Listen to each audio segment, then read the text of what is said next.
Good morning. Are you guys ready for our lesson? Hopefully some people are joining. And for those who are, we have some questions that I hope you can answer in the next few minutes. So be thinking about who is kind to you and throw those answers at me. Be thinking about what they do that tells you they're kind. And who are you kind to, and how do you show them that you are kind? So while we get started, feel free to throw those answers in. What does it look like when others are kind to you, and what does it look like when you're kind to others? So we're going to talk about a very relevant, that means important, for our time, lesson today that's going to go along with some of the other things that we've been talking about. So we talked about how many times did Jesus say to forgive? Does anybody remember last week? 77 times. When somebody does something wrong, Jesus wants you to forgive them just like he forgave you. And we also talked about what the greatest law was, the greatest command in the Bible, to love God and to love each other. So we're going to go and continue to talk about some other ways that we can show love. And that's by being kind. And we've talked about that too. Ways that we can play with our friends and show them love.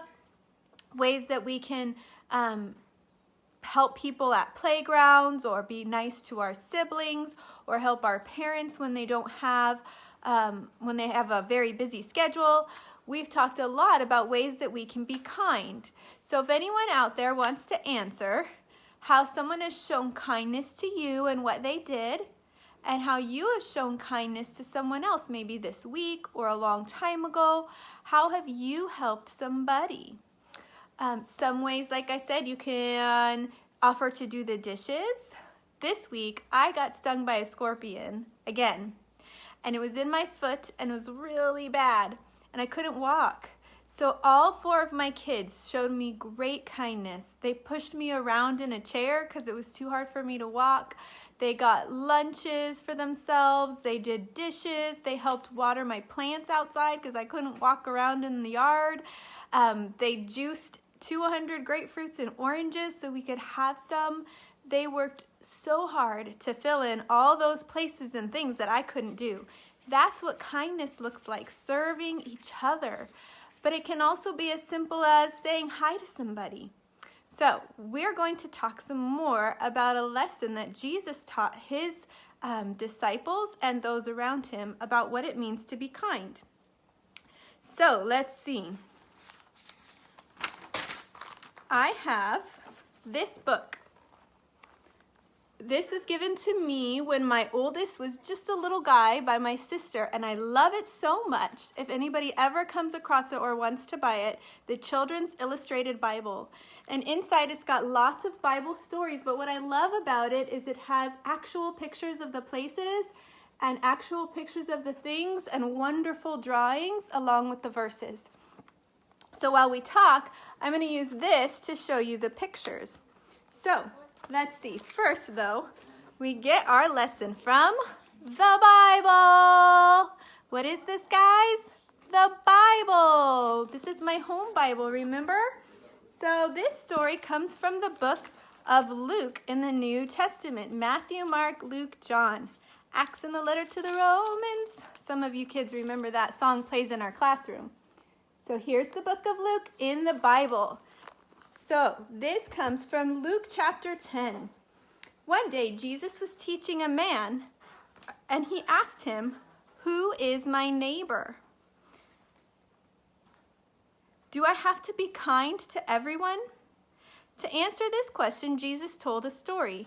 Now, if you remember last week, we talked about forgiveness and how Jesus tells stories. Remember about the king, and he forgave the man of all the money he owed him, the millions of dollars, and then the man didn't forgive the person who owed him like $10. That was a story Jesus told. Well, here's another story that Jesus told that could or could not be true, but Jesus liked to tell stories to help us remember the lesson that he wants to teach us.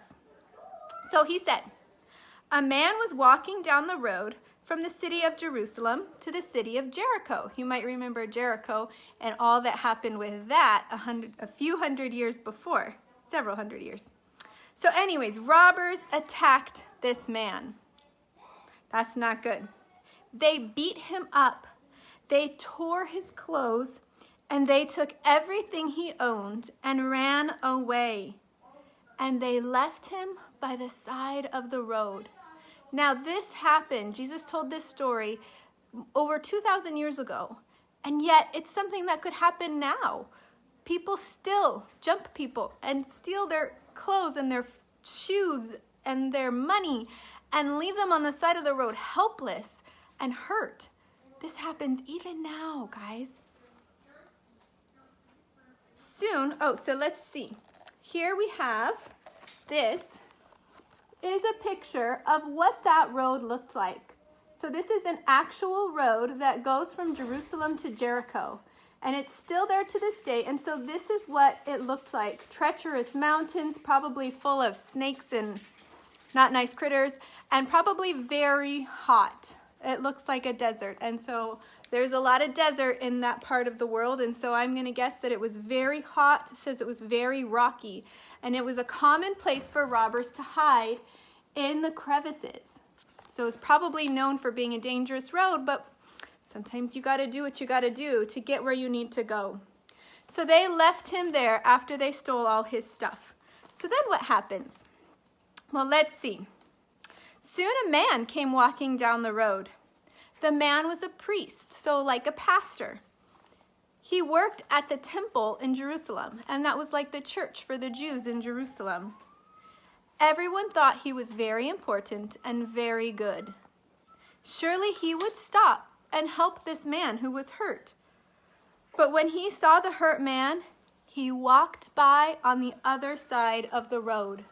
So if you look here, we have the robbers running off, laughing and joking because they'd done such an evil thing. And here's that first priest walking away from him.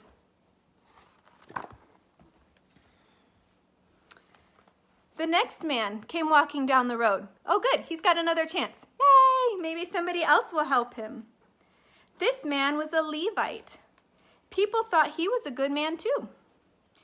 Surely he would stop and help this person who was hurt because he was a good man.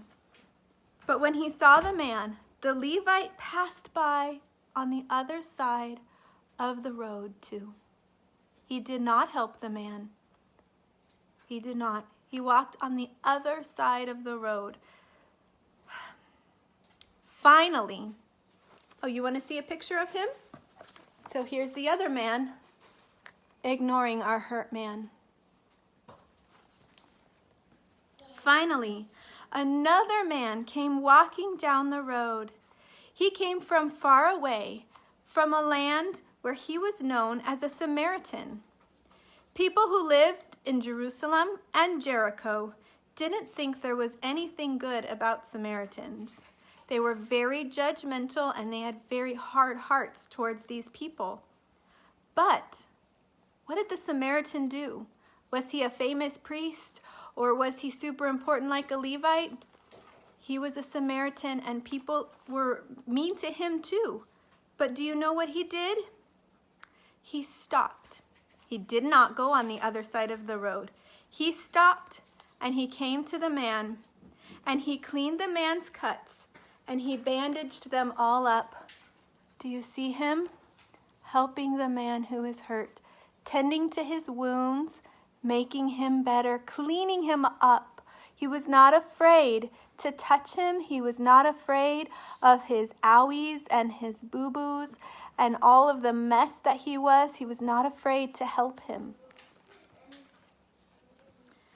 He put the man on his donkey, and then he took him on a walk, and he carried him a long ways to safety. He took him to an inn, like a hotel, like a small hotel, and he paid the owner of the hotel a bunch of money to take care of this man so that this man could be better and grow stronger. At the end of the story, Jesus asked the man who said, "Who's my neighbor?" Jesus said, "Who do you think was kind to the hurt man?" I think that's a pretty obvious answer. It wasn't the people who walked by on the other side of the road and ignored him, is it? No. The man said, "The one who stopped and helped him." He was the neighbor. In the story, Jesus taught the man to be kind to everyone. Jesus teaches us to be kind to everyone too. I want to show you a couple other things. So here, you see in Bible times, they used olive oil balm to help their owies, and they had all kinds of, they used plants and they ground them up to make medicines to keep from infection and to keep the pain away. And then they used wraps, just like we do nowadays in the hospital. They used wraps to stop the bleeding and to protect the wound from germs. They didn't understand what germs were then, but they could tell that when I wrap this and put this plant on it, it gets better. So they were very smart. So here I have some of my own wrap. If you have something like this, or maybe you just have a scarf or something, it might be kind of fun to reenact the story. So maybe the kids or the adult can be the man who gets hurt, and then we can act out the people who help him. So we can take our bandage and we can wrap it around the owies, and we can pretend to put some medicine on the owies, and we can wrap them up and give a big hug and help them stand up and feel all better. And it's really great to not just talk about kindness, but to show kids what kindness looks like. Now, I will say, guys, if you ever come across someone who actually is hurt and bleeding, please tell a parent or an adult first before you start helping them, because we need to make sure that we help their owies in a safe way. So we want to make sure we're protected from their germs and they're protected from our germs, and that we wash it and care for it in a proper way. So if you ever come across someone with an owie, remember, these are adults in this story. We need to make sure we tell adults. So before we talk about more fun ways to show kindness and help other people, let's talk about who can tell me what happened to the hurt man. How did he get hurt? He was beaten up by robbers, wasn't he? He was robbed and he was beaten. And what did the Samaritan man do? That third man, the first one walked on the other side of the road. The priest and the Levite walked on the other side of the road. What did the third man do for the man who was robbed and wounded on the side of the road? He helped the hurt man. He bandaged up his wounds, and he put some owie, rub on him so that his wounds could heal up, didn't he? And he put him on his donkey, and he took him to an inn so that he could get all better. It was going to take some time to get better from all those owies. Isn't that fantastic? And who does Jesus teach us to be kind to? Only people from our town, if we lived in Jerusalem, only people from Jerusalem, or only people that are our same nationality or our same race? Or can we help everyone? No matter where they're from, no matter who their parents are or what they look like, we can help everyone. And that's what Jesus wanted him to know. The man who asked, "Who's my neighbor?"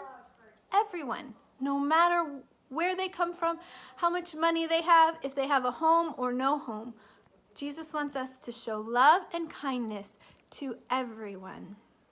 This is so relevant for today, y'all, because some of our friends are maybe really sad, and maybe some of the people we come across and we'll see as we start going outside of our homes again and start going to more places, we might come across people who are hurt or who are sad. Maybe their hearts are hurt. And we can bring a smile to their face by smiling back at them and showing them kindness.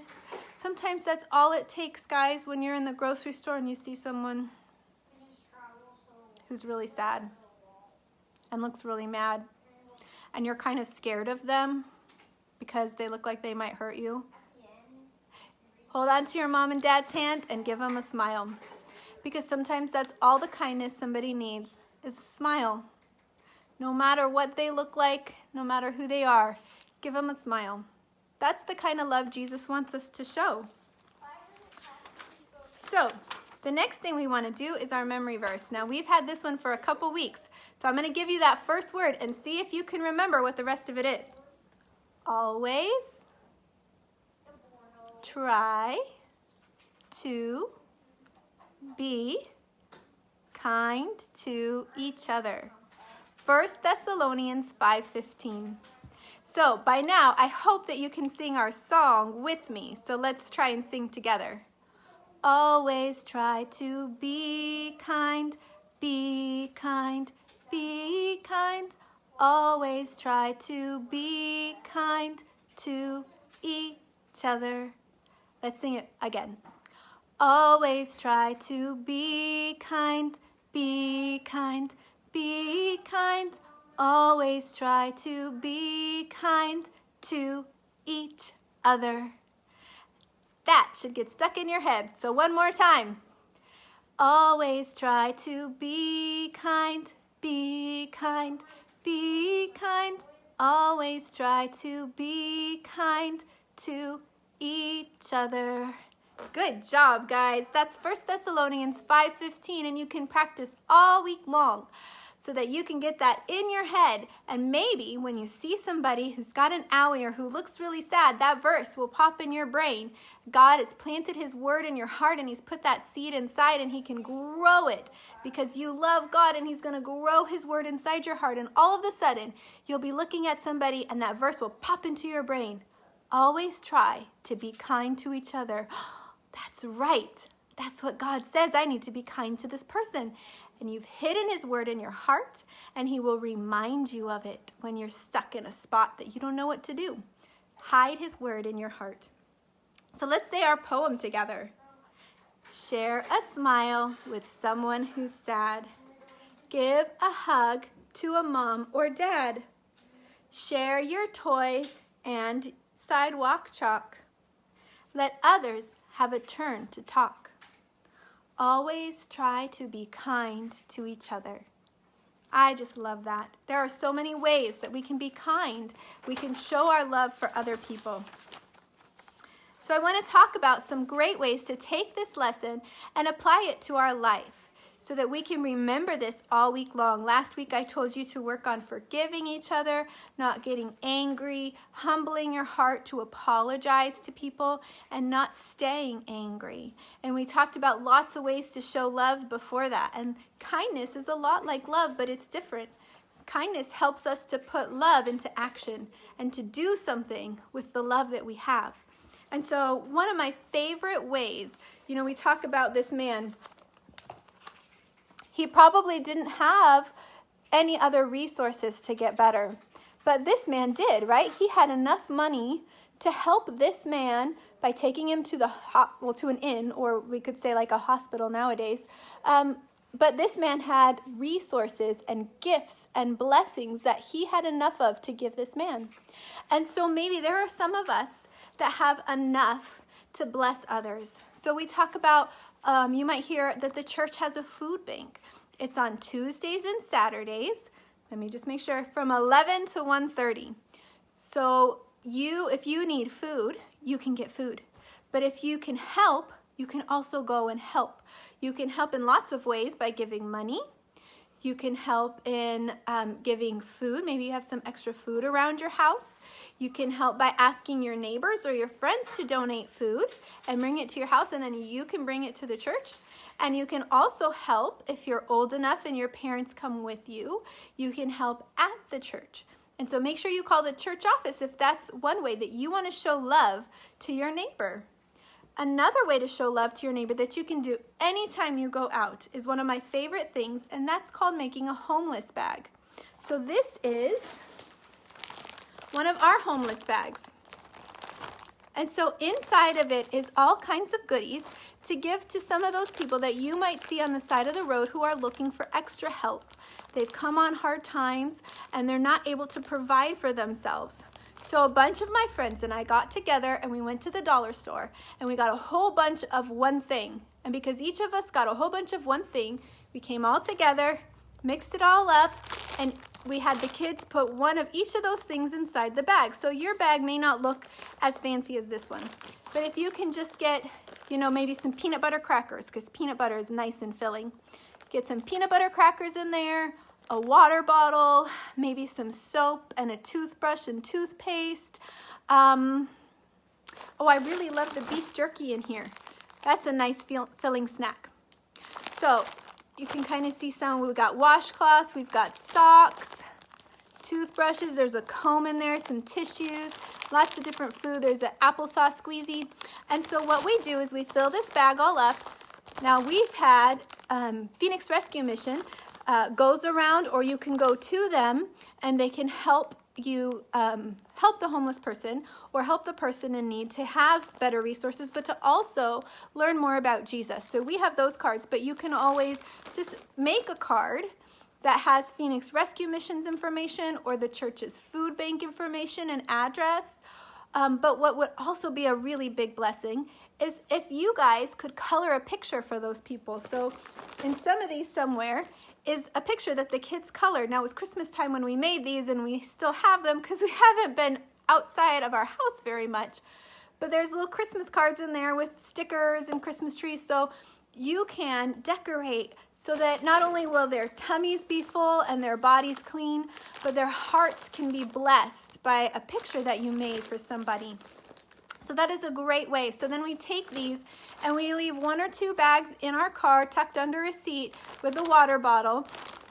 So that way whenever we see somebody on the side of the road who looks like they need that extra bit of help, we can show them kindness. And so even though the light might turn green and we got to get going and we only have a few seconds, we can get that bag to them so that we can help them and be the hands and feet of Jesus to them. There's so much need out there, guys, but if everybody does a little bit, we can help a lot of people. So that's one really awesome way to show kindness to your neighbor.